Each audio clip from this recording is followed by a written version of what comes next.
These are the Wakse Hard Wax Pops.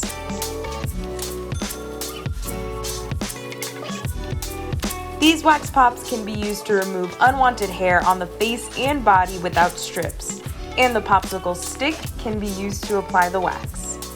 The wax pops come in 3 colors: Cali Kiwi, Orange Cream, and Blueberry.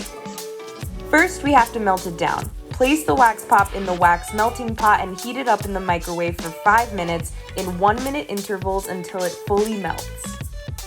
The wax should have the consistency of honey. If it's really thin and runny, let it cool for a few minutes. Make sure your skin is clean and dry before waxing.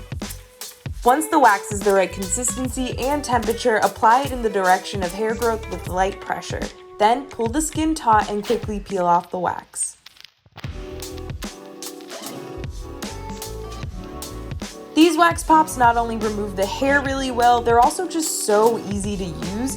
Definitely recommend these if you want a compact product that gives you a pretty mess-free way to wax at home.